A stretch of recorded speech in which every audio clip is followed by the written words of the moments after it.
First ever factory outlet, Chandanagar, Mukunda Jewelers, opening soon. No making charges.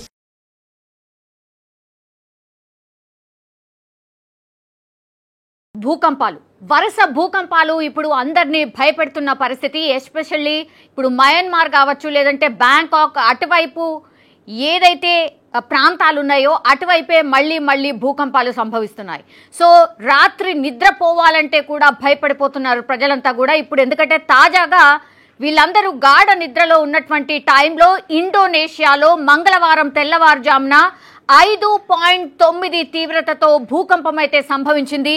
పూర్తిగా అందరూ నిద్రలో ఉన్నారు. గాఢ నిద్రలో ఉన్నటువంటి టైంలో ఇప్పుడు ఈ భూకంపం అయితే సంభవించింది. ఇది ఆగ్నేయాసియా దేశాల ప్రజలను ఇప్పుడు వరుస భూకంపాలు అయితే భయపడిపోతున్న పరిస్థితి అయితే కనిపిస్తోంది. మొన్న 7.3 తీవ్రతతో వచ్చిన భూకంపానికి ఆల్మోస్ట్ దగ్గరగా ఒక 2000-3000 మంది చనిపోయినట్టుగా మనకు అఫీషియల్గా అందినటువంటి వార్త. కానీ ఆస్తి నష్టం ఎంత పెద్ద మేర జరిగిందో మనం అందరం కూడా చూసాం. అట్లాగే ఈ భూకంపాలు సంభవించిన తర్వాత వరుసగా వార్తలు కథనాలు వస్తూనే ఉన్నాయి. ఎందుకంటే జనవరి నుంచి ఇప్పటి వరకు కౌంట్ చేస్తేనే కొన్ని పదుల సంఖ్యలో భూకంపాలు వచ్చినటువంటి పరిస్థితి. నెక్స్ట్ ఎక్కడ రాబోతోంది? భారత్లో రాబోతోందా? జపాన్లో రాబోతున్నాయా? ఇట్లా వరుసగా వార్తలు అయితే వస్తున్న పరిస్థితి కనిపిస్తోంది. 2025 చివరి వరకల్లా జపాన్లో అతిపెద్ద భూకంపం రాబోతోంది. మినిమం 3 లక్షల మంది చనిపోయే అవకాశం ఉంది అంటూ ఏకంగా ఆ దేశం, అంటే జపాన్కి సంబంధించిన దేశమే అధికారికంగా ఒక క్వశ్చన్ మార్క్తో ప్రజలను మీరు ప్రిపేర్డ్గా ఉండండి అనేటువంటిది వాళ్ళు చెప్పినటువంటి సిచ్యువేషన్ అయితే కనిపిస్తోంది. ఇట్లా ఇప్పుడు ఎక్కడ ఏంటి ఎప్పుడు వస్తుంది భూకంపం, ఇట్లా ఇదే వార్తలతోని ఇదే మాట్లాడుతూనే రాత్రి భయపడుతూనే పడుకుంటున్న పరిస్థితి అయితే కనిపిస్తోంది. ఎస్పెషల్లీ ఈ బ్యాంకాక్ ఆర్ మయన్మార్ అండ్ ఆ తర్వాత ఈరోజు తెల్లవారుజామున ఇండోనేషియాలో 5.9 తీవ్రతతో భూకంపం అయితే సంభవించింది. సో దీంతో అక్కడ ఉన్నటువంటి చుట్టుపక్కల ఉన్నటువంటి ప్రాంతాల వాళ్ళు పూర్తిగా భయపడిపోతున్న పరిస్థితి అయితే కనిపిస్తోంది. అత్యంత తీవ్రతగా వచ్చిన భూకంపం అయితే కాదు, బట్ తీవ్రత గల భూకంపంగానే ఇప్పుడు ఎక్స్పర్ట్స్ చెప్తున్నటువంటి పరిస్థితి అయితే కనిపిస్తోంది. సో సిఐయులో రీజన్స్లోని సినాబాంగ్ నగరానికి ఆగ్నేయంగా ఇది 62 కిలోమీటర్ల దూరం, సముద్ర మట్టానికి ఒక 30 కిలోమీటర్ల రూట్లో ఈ భూకంపం కేంద్రాన్ని అధికారులు అయితే గుర్తించారు. సో అర్ధరాత్రి సమయంలో ప్రజలు పూర్తిగా గాఢ నిద్రలో ఉన్నటువంటి టైంలో ఒక్కసారిగా భూమి కంపించినటువంటి పరిస్థితి అయితే కనిపిస్తోంది.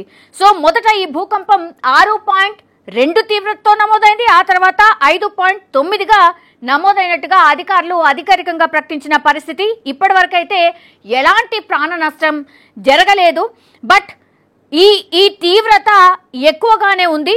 సో మళ్ళీ ఒక్కసారి 6.2, 5.9 తీవ్రతతో ఎప్పుడైతే భూకంపాలు సంభవిస్తాయో డెఫినెట్లీ మళ్ళీ కూడా ఈ ట్రీమర్స్ మళ్ళీ కనబడచ్చు ఆర్ మళ్ళీ ఎక్స్పెక్ట్ చేయొచ్చు అని అధికారులు ప్రజలైతే అప్రమత్తం చేస్తున్న పరిస్థితి అయితే కనిపిస్తోంది.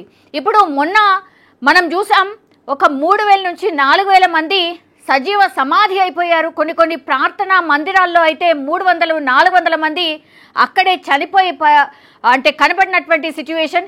ఇప్పటికీ కూడా ఇప్పుడు ఎక్కడైతే ఈ మయన్మార్ బ్యాంకాక్ ఉందో ఇప్పటికీ కూడా తిండి కోసం చాలా మంది ప్రజలు ఎవరైతే జనరల్ పబ్లిక్ ఉన్నారో వాళ్ళు ఇంకా కూడా కష్టాలు పడుతున్నారు అనేటువంటి వార్తలు కూడా వస్తున్నాయి. ఆస్తి నష్టం భారీగా జరిగింది. అట్లాగే ప్రజలు ప్రాణాలు కూడా చాలా మంది కోల్పోయిన సిచ్యువేషన్ కళ్ళ ముందే, అది డే టైంలో జరిగినటువంటిది. కళ్ళ ముందే పూర్తిగా ఇట్లా పెద్ద buildings, high rise apartments buildings అన్నీ కూడా కుప్ప కూలిపోయిన పరిస్థితి. అట్లాగే ఈ ప్రాంతాలు ఏవైతే ఉన్నాయో ఎస్పెషల్లీ టూరిస్ట్ ఎక్కువగా అట్రాక్ట్ చేసే ప్రాంతాలు, టూరిస్టులే ఎక్కువ విజిట్ చేసే ప్రాంతాలు, అట్లాంటి ప్రాంతాల్లోనే ఇప్పుడు భూకంపాలు సంభవించడంతో భయపడిపోతున్న సిచ్యువేషన్ అయితే కనిపిస్తోంది. మళ్ళీ ఈ రోజు తెల్లవారుజామున, మంగళవారం తెల్లవారుజామున అందరూ ప్రజలు నిద్రపోతున్నటువంటి టైంలో సంభవించినటువంటి భూకంపం ప్రజలందరూ కూడా బయటికి పరుగులు తీశారు ప్రాణాలు కాపాడుకోవడానికి. ఎందుకంటే మొన్నటి ఇన్సిడెంట్ ఎవరు మర్చిపోయే పరిస్థితిలో లేరు కాబట్టి ఇప్పుడు తాజాగా ఇండోనేషియాలో సంభవించినటువంటి భూకంపంతో అయితే ప్రజలందరూ బయటికి పరుగులు తీసిన సిచ్యువేషన్ అయితే కనిపిస్తోంది.